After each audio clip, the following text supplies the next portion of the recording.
Rentrer comme un taureau, c'est pratiquement la dernière orientation que nous allons avoir avec le pasteur David Makonga, qui est visionnaire de la communauté des assemblées Rocher des Âges de Colosie. Et nous allons avec lui finir la pensée qu'il a commencée depuis peu, l'agneau, le bouc et le taureau dans la Pâque. Un message édifiant qui justement est en train d'être donné sur votre télévision. Allez, nous sommes déjà avec lui. Pasteur, bonjour et bienvenue. Bonjour, merci beaucoup mon frère Arcel. Alors pasteur, aujourd'hui on va finir, c'est la suite et même la fin, mais j'aimerais qu'on rentre tout d'abord à deux niveaux. Le premier, c'est attraper comme un agneau. Le deuxième niveau, c'est mourir comme un bouc, pour que finalement nous puissions avoir la suite logique de rentrer comme un taureau. Merci beaucoup. Dans cette thématique, nous sommes en train de dire aux enfants de Dieu, nous présentons le plan du salut pour l'humanité, la manière dont Christ devrait mourir, être attrapé et rentrer au ciel. Il a été attrapé comme un agneau, c'est Dieu qui s'est dépouillé de sa force. Il est devenu semblable, un homme simple comme tout le monde, afin d'être attrapé sans qu'il ne se défende, pour apporter un grand nombre de gens au salut. C'est ça l'idée générale que nous avons eu à parler sur être attrapé comme un agneau, mais il est allé mourir comme un bouc.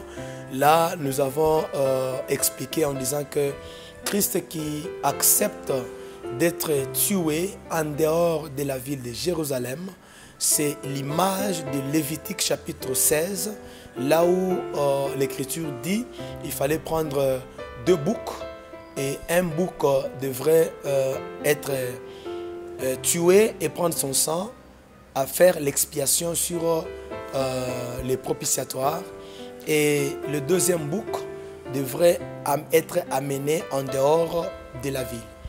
Tous les deux boucs expliquent toujours Jésus.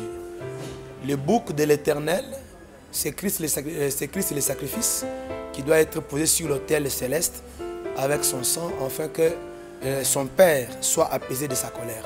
Parce que dans l'ancienne alliance, lorsque Dieu voit le sang sur le propitiatoire, sa colère s'apaise un peu. Alors, dans la nouvelle alliance, Christ a traversé physiquement le ciel.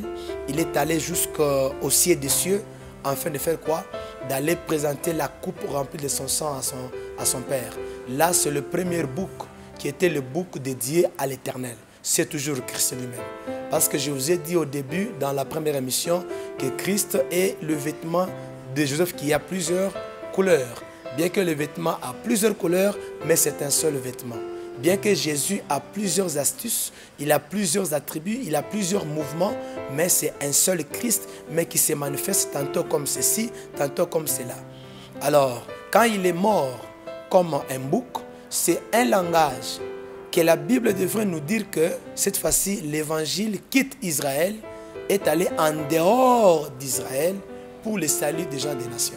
C'est comme ça que nous l'avons cru, nous l'avons accepté, parce qu'il a accepté de quitter la ville, l'enclos, la ville de Jérusalem, aller en dehors. C'est l'évangile qui voyage vers nous, les gens des nations.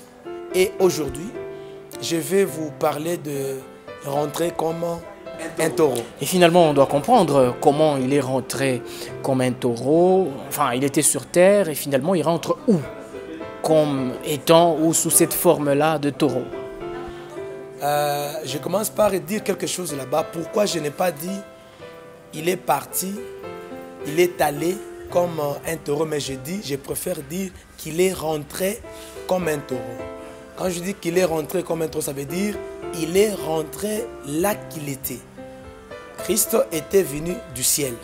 Selon Jean chapitre 3, le verset 13, l'Écriture dit « Personne n'est monté au ciel, si ce n'est celui qui est descendu du ciel, le Fils de l'homme qui est dans le ciel. » Alors nous comprenons que celui-là qui est sorti du ciel, c'est Christ, qui est venu. Maintenant, il doit rentrer, il doit retourner de là qu'il était venu. Comment est-ce que cette chose-là se passe? Je prends encore l'Écriture, je prends Exode chapitre 22, le verset 1. L'Écriture dit « Si on dérobe un taureau, on doit restituer 5 taureaux. Et si on dérobe un agneau, on doit restituer 4. Un agneau dérobé, restitué en 4, c'est l'agneau Christ qui est mort et il est retourné dans 4 versets de l'évangile selon 1 Corinthiens chapitre 14, le verset 6 qui dit, l'apôtre Paul dit, de quelle utilité vous serais-je, frère, si je ne vous parle pas dans la révélation, dans la connaissance, dans la doctrine et dans la prophétie. Et ça, c'est Christ, c'est l'évangile de la grâce qui est présenté dans 4 facettes. Parce que l'évangile de la grâce, c'est l'évangile de l'agneau, l'évangile de la simplicité et de l'humilité. Alors, Christ, l'agneau, les taureaux qui devraient être volés, les taureaux qui devaient être volés, et puis on devait restituer au moins 5. Je pose la question à la Bible, c'est quoi un taureau? Un taureau, la Bible me répond qu'un taureau, c'est un serviteur de l'homme. En ce qui concerne les champs, on utilisait les taureaux. C'est comme ça que la Bible dit, tu ne peux pas fermer, tu ne muselleras pas la gueule du taureau lorsqu'il fait un travail dans ton champ. Vous comprenez? C'est que le taureau, c'est un animal, c'est un serviteur de l'homme.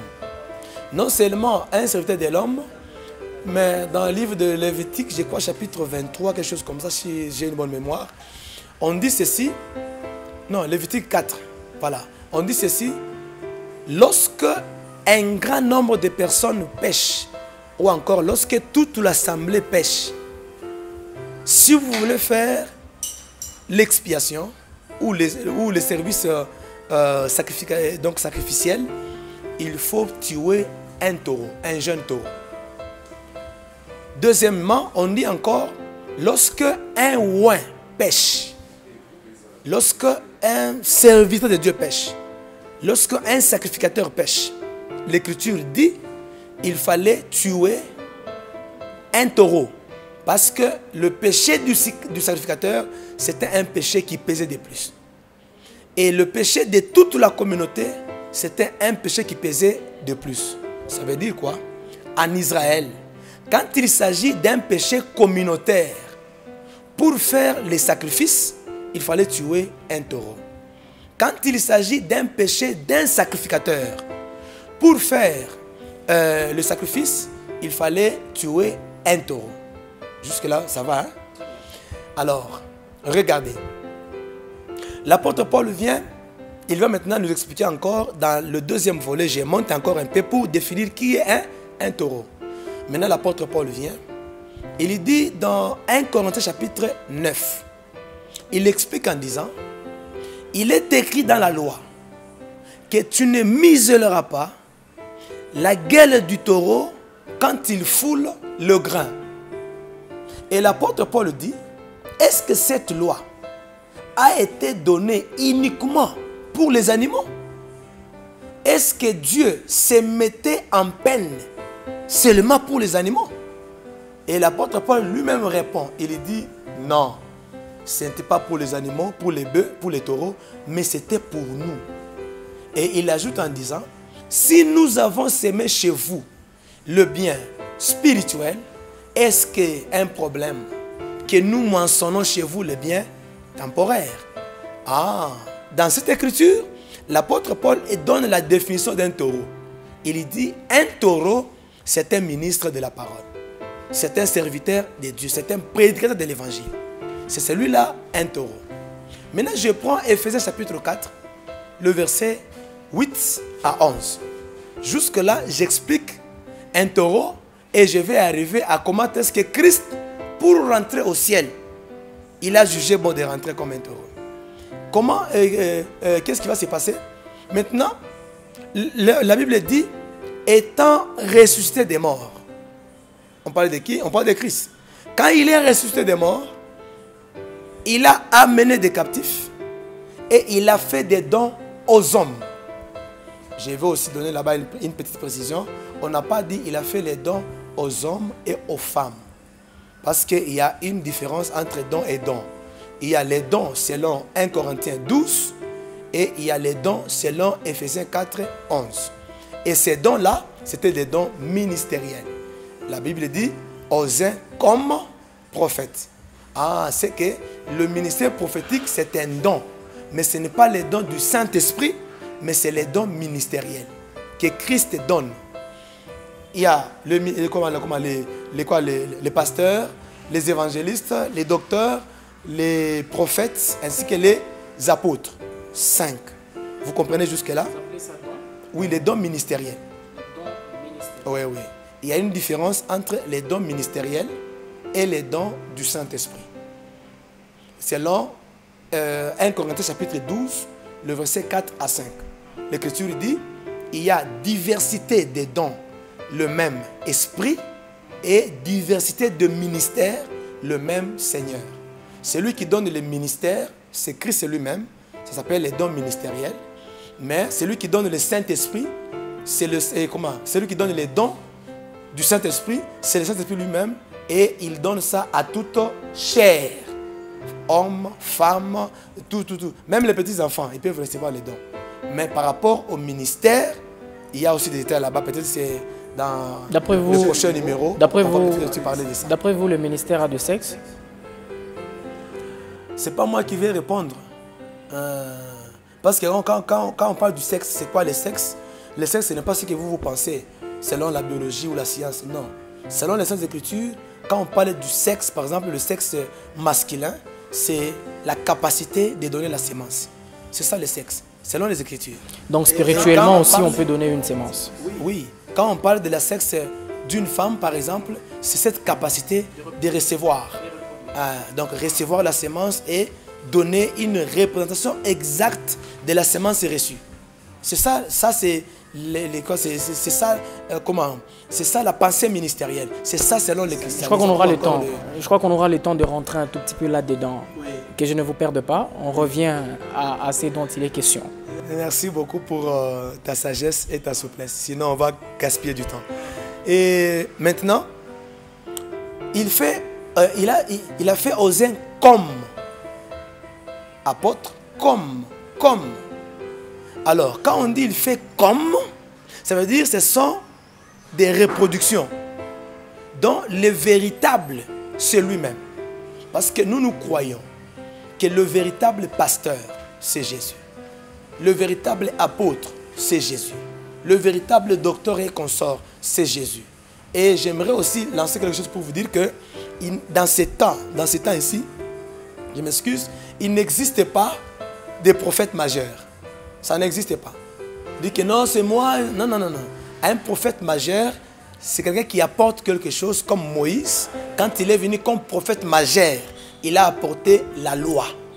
Et Jésus, quand il est venu aussi comme prophète majeur, il a apporté la grâce. Entre la loi et la grâce, c'est la grâce qui est plus forte que la loi. C'est comme ça que nous disons qu'en matière de prophètes majeurs, le seul et l'unique prophète majeur dans ces temps, c'est Jésus-Christ. Je me limite par là. Alors, si Christ a fait des ministres comme ceci, comme cela, ça veut dire lui-même, il est le véritable. Ah, c'est là que je comprends que le véritable taureau, c'est lui-même Jésus-Christ. Là, je définis Jésus comme taureau en passant par le canal ministériel. Mais maintenant, en passant par le travail du taureau qui devait faire un service pour l'homme et qui devait faire un service pour le péché communautaire, les péchés qui pesaient de plus. Je vous pose la question, monsieur le journaliste, bien que vous n'allez pas me répondre parce qu'il n'est pas donné à un invité de poser la question au journaliste. Vous savez que quel est le péché qui pesait de plus? Mais le péché qui pesait de plus, qui avait du poids, c'est le péché d'Adam. Quand Adam et Ève ont péché, leur péché là, c'était le péché grave et le péché qui pesait de plus, qui pour enlever ce genre de péché, c'est lui qui devait mourir, devait nécessairement être un taureau. Et c'est comme ça qu'on a choisi de prendre un taureau, parce que le taureau, il a de la vigueur, il a de la force. Et Christ devait retourner comme un taureau. Je vais aussi revenir à ça. Je vous laisse aussi les temps. Alors, on a presque tout dit en quelques lignes. On a presque bien compris, bien qu'il y a certaines zones d'ombre par rapport à certaines matières qui ne feront pas objet d'échange aujourd'hui, puisque Là, nous allons compliquer le téléspectateur. On va aller sur Colosie, chers téléspectateurs, sur invitation du pasteur David. Ça va arriver, hein? Alors, j'aimerais qu'on puisse retenir quelque chose en définitive, en guise de conclusion, pour justement vous résumer ou résumer vos 3 passages sur notre plateau. Qui devons-nous retenir? Je ne sais pas, je n'ai pas encore répondu. Je n'ai pas encore comment bien définir comment est-ce que Christ est rentré comme taureau. Si je peux me permettre de dire quelque chose là-bas pendant 2-3 minutes. L'Écriture dit, si tu voles un taureau, tu vas restituer combien? 5. C'est Exode 22, verset 1. Jésus, quand il a été attrapé comme l'agneau, il est allé mourir en dehors de la ville comme un bouc. Et en tant que bouc, il a fait trop de bruit à la croix. Nous comprenons parce qu'un agneau ne fait pas de bruit. Mais maintenant, le jour où il devrait rentrer au ciel, regardez très bien le mouvement. Il est parti avec les apôtres. Arrivé à la montagne dite des Oliviers.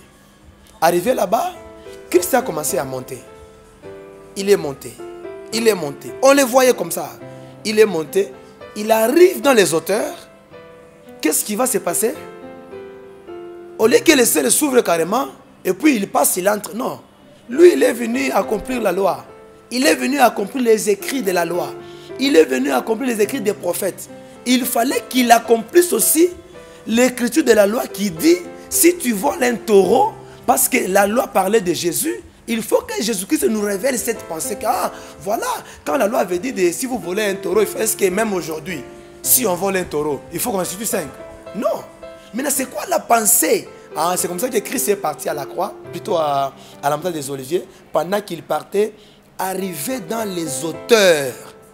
L'Écriture dit, une nuée est descendue. Je prends l'Écriture. C'est Actes chapitre 1, le verset 9. Une nuée est descendue. Quand la nuée descend, la Bible dit, la nuée a dérobé Jésus. Vous comprenez? Or, vous et moi, nous savons tous que le verbe dérober signifie voler. Donc, quand la nuée descend, la nuée a volé Jésus. Qui est Jésus? Je viens d'expliquer comment est-ce que Jésus est le taureau par excellence. C'est que le taureau, quand il est parti dans les airs, c'était tout un taureau, mais une nuée est descendue et la nuée l'a dérobé. Ou encore la nuée l'a volé. Or, la loi a dit, si vous volez un taureau, vous devez restituer 5. Et c'est comme ça qu'on a volé le taureau Jésus par la nuée. Maintenant, qui est la nuée? C'est quoi même la nuée? Je pose la question à Moïse. Moïse répond, moi c'est quoi la nuée? Moïse me répond, il dit, pendant qu'il partait dans le désert, après la traversée de la mer Rouge, Moïse fait une prière à Dieu. Il dit, Éternel, je ne partirai pas sans toi. Si tu veux que je parte avec ces peuples, descends et prends le devant. Et Dieu, pour exaucer la prière de Moïse, il est descendu sous la forme d'une colonne.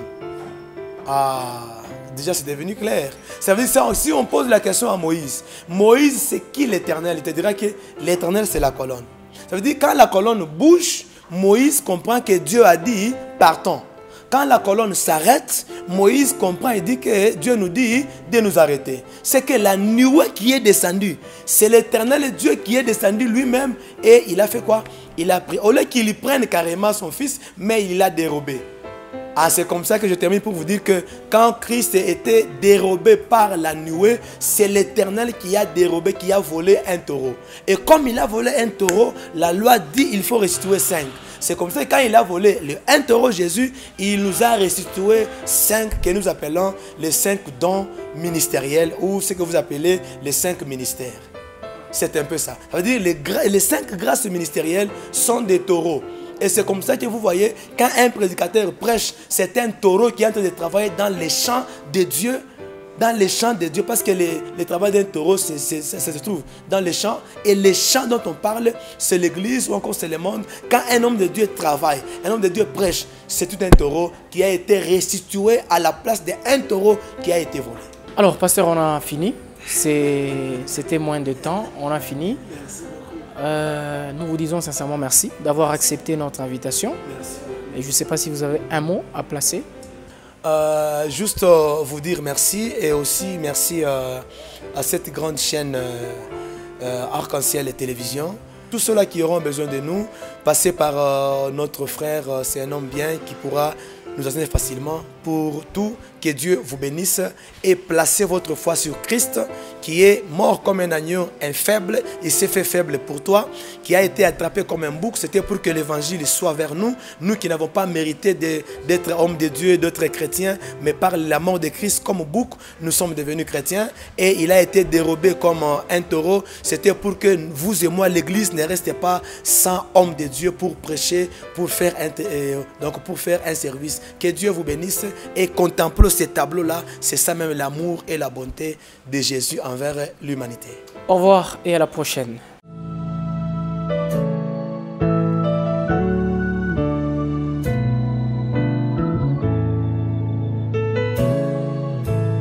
Thank you.